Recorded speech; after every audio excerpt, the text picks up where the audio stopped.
네, 안녕하십니까. 성경은 내 이야기다의 김홍덕입니다. 오늘 회색 성경 21번째 시간을 가지도록 하겠습니다.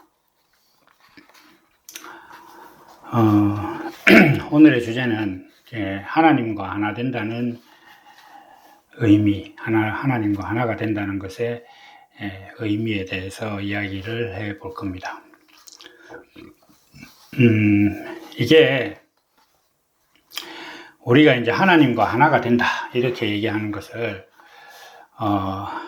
뭐라 그럴까, 신앙에 있어서 구원을 받고 그 다음에 뭐 또 성화의 단계가 있다 뭐 이런 식으로 그 이제 급을 나누어서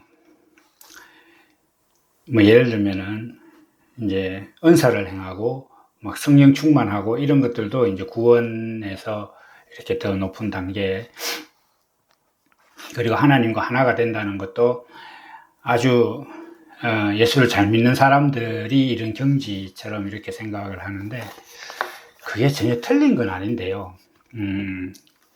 이제 제가 늘 말씀드리지만 그런 세계들도 생명으로 어떤 뭐라 그럴까, 생명이 자라고 장성하는 단계의 이야기지, 그냥 어떤 뭐라 그럴까, 예수님이 예수로 구원받기 이전 상태에서부터 이렇게 쭉 오다가 이것과 같은 어떤 그 패턴, 뭐 정체성을 가지고 있다가 이렇게 연결되는 이런 게 아니라, 이 사람이 이 과정을 지나가는 건 연결되는데 생명이 거듭나는 거잖아요. 그러면 생명이 바뀐 다음에 이야기예요. 그러면 좀 극단적으로 표현해서 생명이 없다가 생명이 된 그 다음 얘기들이에요. 그래서 생명이 자라고 장성하고 충만해지고 이렇게 성화의 단계에 이르고 이런 건 이야기가 되는데, 여기서부터 출발점을 생명으로 거듭난 다음부터 잡아야지 예수 믿기 전 단계부터 이렇게 하나씩 과정을 거쳐서 이렇게 가는 것이라고 생각하는 것은 좀 아니다.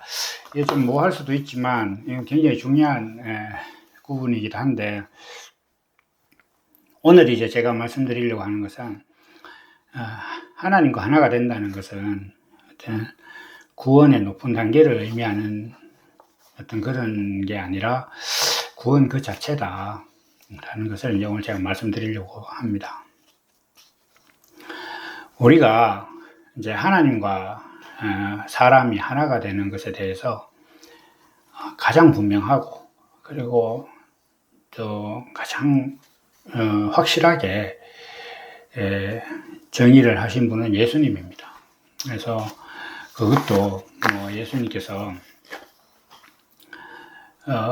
편안한 상태에서 말씀하신 게 아니고 겟세마네 동산에서 기도하실 때 그때 이제 하신 말씀입니다. 그것도 뭐 사람한테 하신 말씀도 아니고 이제 하나님한테, 이제 하나님과 기도하면서 하신 말씀이라 이라는 게 좀 중요합니다. 예수님께서는 이렇게 말씀하셨어요. 아버지, 뭐 긴데 뒤에 부분, 우리가, 그러니까 하나님과 예수님이 하나가 된 것 같이 그들도 하나가 되게 하려 함이니이다. 그러니까 예수님께서 십자가를 지시는 이유가 하나님과 예수님이 하나이듯이, 또 예수님을 통해서 하나님과 예수님을 알게 된 사람들도 이 하나에 같이 하나가 되는 것을 위해서 예수님께서 십자가에 못 박히신다 이렇게 말씀을 하고 있는 거거든요. 그러면 예수님의 십자가 보혈로 내가 구원을 받았다 이렇게 얘기를 한다면 나는 어떤 사람이다? 하나님과 하나가 된 사람이다. 이게 아무튼 듣기 좋은 감미로운 말이 아니라 성경이 그렇게 말하고 있습니다. 그것도 예수님께서. 그 요한복음 17장은 우리가 잘 아는 대로 예수님께서 십자가를 지시기 전에 마지막에 제자들과 함께 기도하셨던 내용을 정리한 건데요. 이게 약간 오늘 주제에서 약간 좀 벗어나 있을 수도 있는데 이 배경을 한번 우리가 살펴보면 복음서에서 예수님의 그 겟세마네 동산에 대한 기도를 요한복음만 표현하고 있는 건 아닙니다. 다른 데서도 하고 있어요. 근데 그 이제 전체적인 내용들을 보면 이렇게 되어 있습니다. 예수님께서 겟세마네 동산에서 가셔서 돌 던질 만한 거리에 가룟 유다를 제외하고 11제자들 중에서 8명의 제자는 두고 여기서부터 돌 던질 만한 거리에 가서 까지 베드로와 야고보 요한을 데리고 가고 또 그만한 거리를 간 다음에 예수님께서 혼자 기도하셨다 이렇게 돼 있어요. 그리고 또 하나는 예수님께서 내려오셨을 때 베드로, 야고보, 요한을 비롯한 모든 제자들이 다 졸고 있었어요. 자고 있었어요. 그래서 그때 예수님께서 마음의 원이로 내 육신이 약하도다 이렇게 이제 말씀도 해주셨는데, 그러면 그렇게 먼 거리에서 졸고 있었던 요한이 어떻게 이 내용을 적었을까요?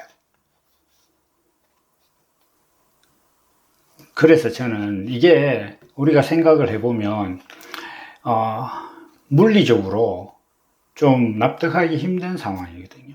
그런데 사도 요한이 이 내용을 기록을 했잖아요. 그러면 이건 무슨 의미냐면 예수님께서 말씀하신 대로 성령이 오셔서 요한을 비롯한 모든 제자들에게 성령이 오시니까 예수님께서 하신 말씀이 자기 안에서 알아진 거예요.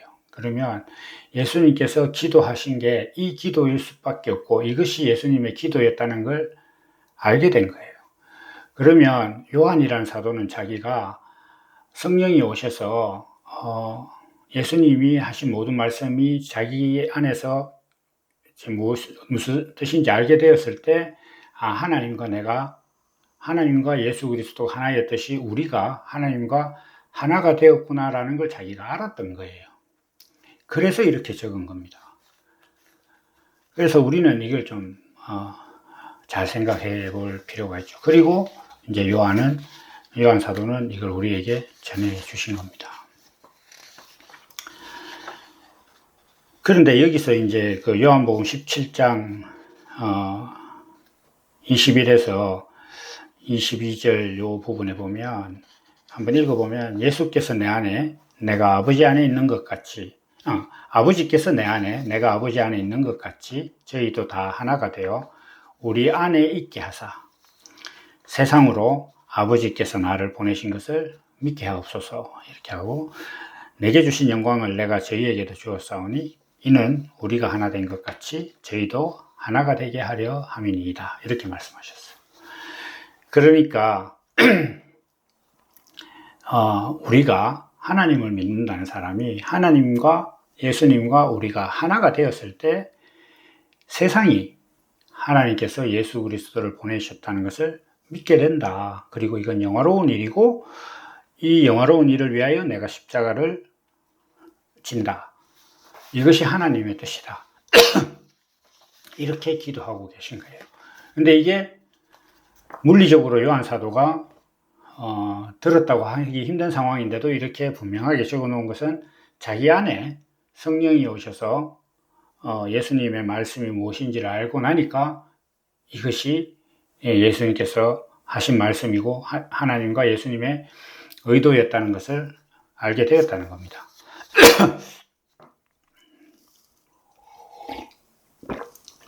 그런데 문제는 사람들은 의심을 하는 거예요. 사람은 하나님과 하나가 될 수가 없다. 어떻게 사람이 하나님과 하나가 될 수가 있겠느냐. 이렇게 이제 말하고 있습니다. 그렇다면 앞서 제가 설명한 대로 예수님께서는 우리가 하나님과 하나가 되게 하기 위해서 십자가를 지셨는데 십자가로 구원을 받았다는 사람이 나는 하나님과 하나가 될 수 없다라고 확신한다면 이건 구원이 있는 걸까요? 그건 자기 구원을 부인하는 겁니다. 그러면 자기가 스스로 부인하고 믿지 않는 구원을 하나님께서 어떻게 하실 방법이 없습니다. 하나님은 많은 사람들이 하나님 내게 믿음을 주십시오라고 기도를 하는데, 하나님은 우리에게 약속을 하시지 믿음을 주시진 않아요. 믿음은 하나님의 약속을 우리가 스스로 선택할 수 있도록 해놓으신 그 하나님 법 안에서 우리가 믿는 겁니다. 우리가 인생을 자기 것으로 생각할 만큼 우리 인생에 대해서 자유롭게 결정할 수 있는 의지와 그걸 막 존엄성이라고까지 생각하면서 우리한테 존엄성이라고 생각할 정도의 권한이 우리한테 있습니다. 내 인생에 대해서, 내 삶에 대해서, 내 삶의 목적과 의미에 대해서 모든 것들을 내가 스스로 결정할 만한 권한을 하나님께서 주셨어요. 그렇게 줬는데 그걸 가지고 자기가 믿든지 말든지 하는 것이지, 내가 하나님을 믿을 수 있게 하나님 해주십시오. 물론 하나님께서 약속을 주시고 예수 그리스도를 보내셔서 또 하나님 말씀을 주셔서 우리가 무엇을 믿어야 할 것인지를 이미 다 주셨어요. 그래서 성경에는 이제는 사람이 변명치 못할 거다, 이렇게까지 탁 잘라 말했습니다. 그러니까 하나님께서는 하실 바를 다 했다. 이제 선택은 사람이 하는 거다. 그래서 사람인 네가 하나님께서 주신 이 모든 것들을 보고 네가 믿으면 너는 구원을 받고 하나님을 믿는 사람이 되겠지만은, 내가 약속했는데도 불구하고 예수님께서 십자가를 지시면서까지 하나님과 예수님과 우리가 하나가 되는 것이라는 것을 보여주시고 그걸 위해서 십자가를 지셨다고 하는데도 나는 하나님과 하나가 될 수 없다라고 자기 스스로 확신하고 그 사고에 대해서 누가 침범하는 것을 터부시한다면은 그 사람에게는 구원이 있을 수가 없습니다. 그렇다면 사람들은 왜 이것을 의심하느냐, 이렇게 했을 때 우선은 하나가 된다라는 것의 의미를 몰라서 그렇습니다. 하나가 된다는 것은 우리가 이런 걸 생각해 보세요. 결혼이라는 것을 놓고 보면 부부가 이렇게 성경에도 아비 집을 떠나서 자기가 부모를 떠나서 이제 한 몸을 이룰 것이다, 이렇게 하셨잖아요. 근데 여러분 뭐 결혼하신 분들 다 아시겠지만 결혼한다고 한 몸이 됩니까?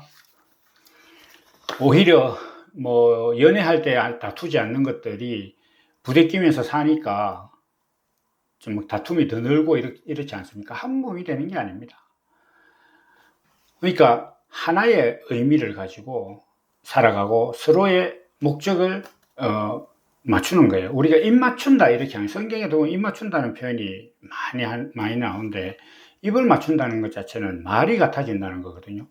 말이 같아지려면 그 속에 있는 의가 같아야 됩니다. 의가 다르면 말이 같아질 수가 없어요. 예전에 제가 들었는데, 이게 뭐 좋은 비유는 아닌데, 그 성매매를 하는 여성들도 키스는 안 한다고 하더라고요.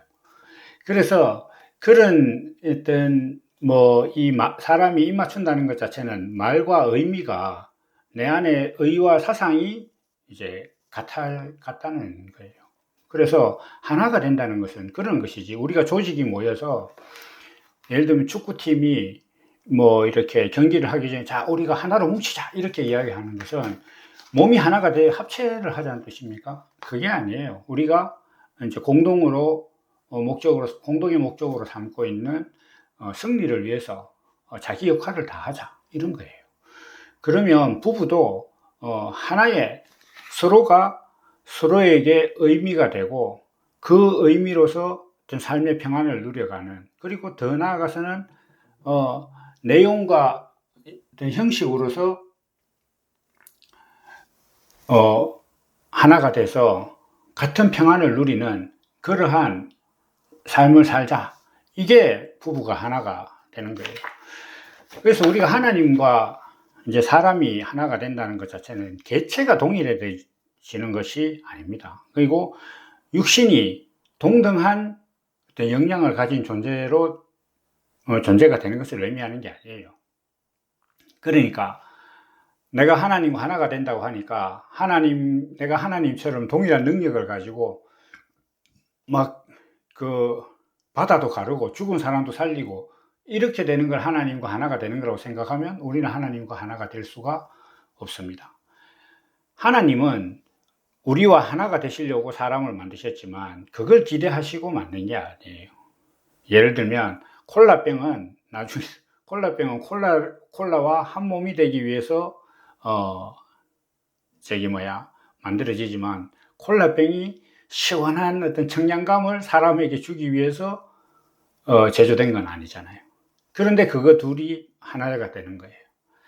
그래서 사람들은 우선 이 하나가 된다는 것 자체에 대해서 어떤 개체의 동일성으로 생각하고 하나님과 같은 역량을 가지는 걸로 생각을 해요.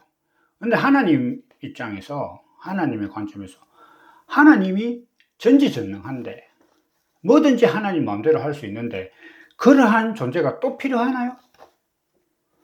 내가 다 할 수 있는데 왜 또 다른 사람이 필요하냐? 왜 자동차에 운전석이 하나밖에 없을까요? 한 명이 하면 되는데 거기에 두 사람이 할 이유가 없는 거잖아요.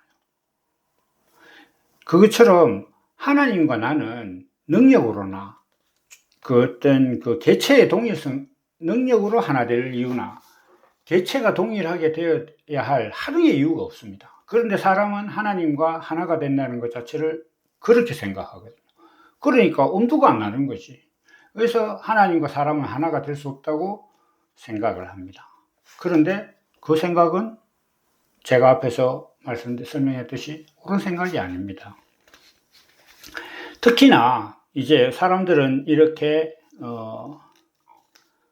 육신에 대해서 앞서 저희가 했던 것처럼 육신에 대해서 연약하고 부정하다고 생각을 하는데 그 육신에 깃들어 살고 있는 사람이 내가 하나님과 하나가 된다?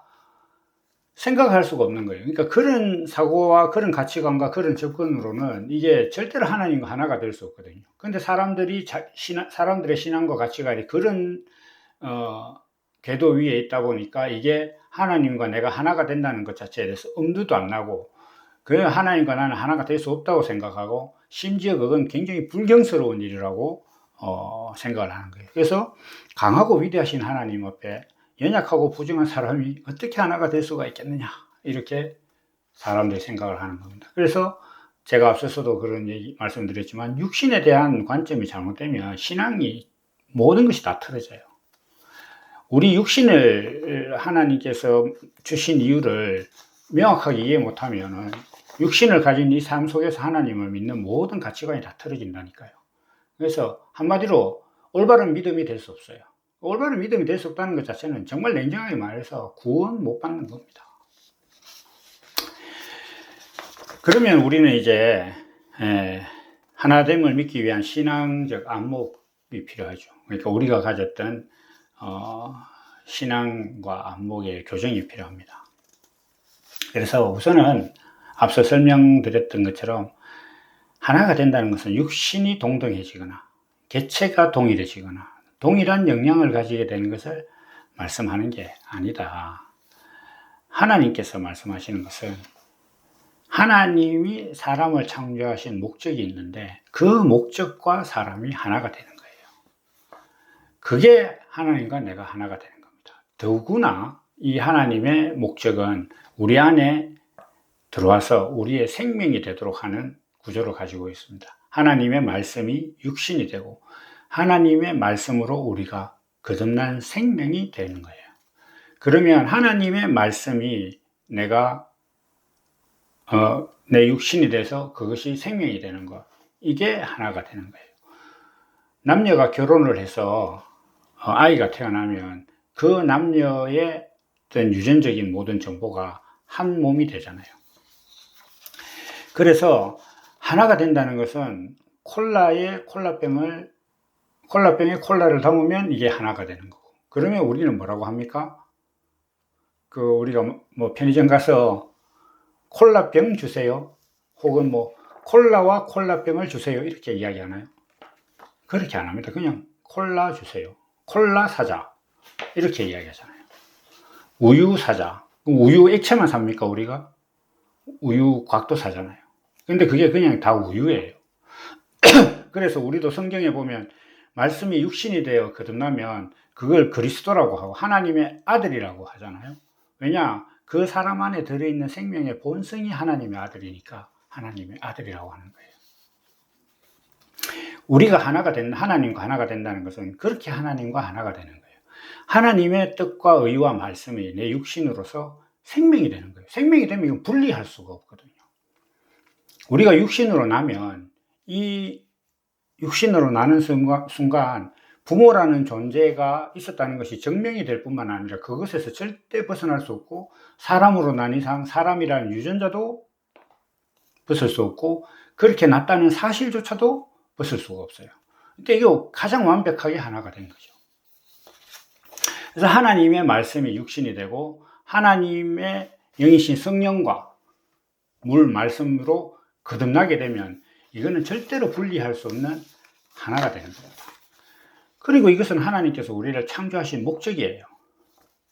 그래서 하나님이 목적 안에서 봤을 때 하나님의 목적대로 사람이 그 안에 하나님의 말씀과 생명이 있게 되면은 그건 하나님이 목적으로 볼 때 생명이 있는 거예요.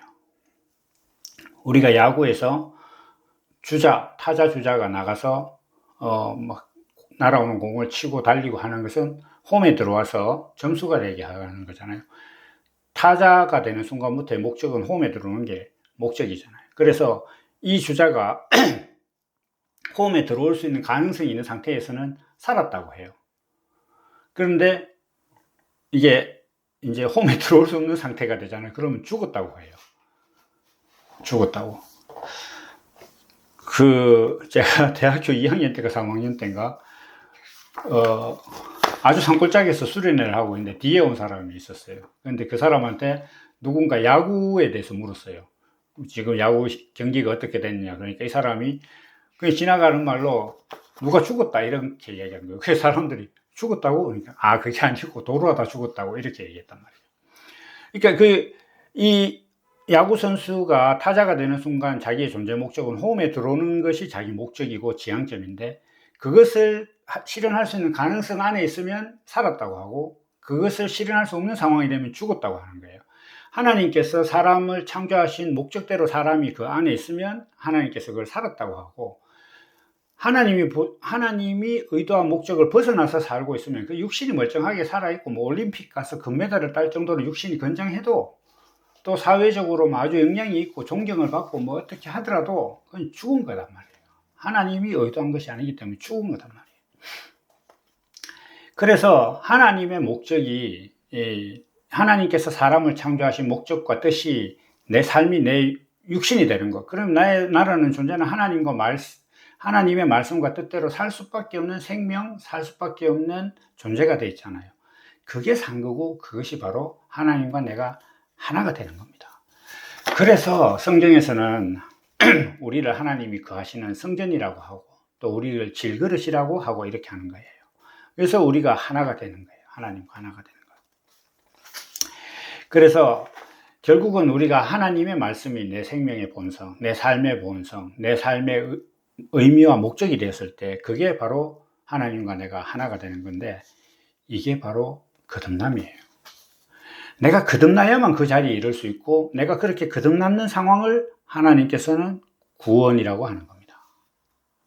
그 상태가 바로 구원받은 거예요. 그러므로 우리가 하나님과 하나 된다는 것은 신앙에 있어서의 어떤 높은 경지나 그 대단한 성화의 단계에 이르는 것이 아니라 그냥 간단하게 내가 하나님 앞에서 거듭나서 구원받는 것, 그게 바로 하나님과 내가 하나 되는 겁니다. 근데 내가 구원받았다고 하면서 하나님과 나는 하나가 될 수 없다고 생각하면 구원을 부인하는 거예요. 그건 하나님께서도 어떻게 하시지 않아요. 자기가 싫다는데 그걸 어떻게 하겠어요.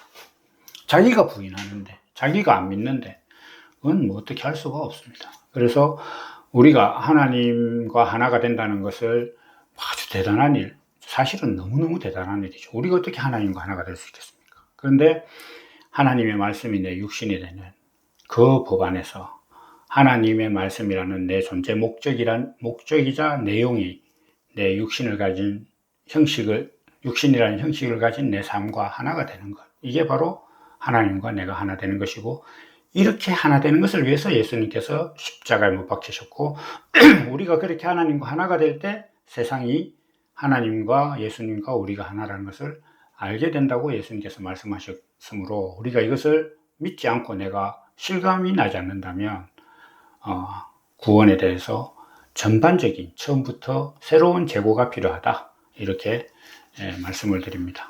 오늘 말씀을 정리하면서 우리가 하나님과 하나가 되지 않으면 우리에게 구원이 없고 하나님은 우리와 하나가 되시고자 우리에게 인생을 주셨다라는 것을 말씀을 드립니다. 그러면 이제 오늘 여기까지 하고 다음 시간에는 아마 영성훈련인가 그런 주제로 또 만나도록 하겠습니다. 감사합니다.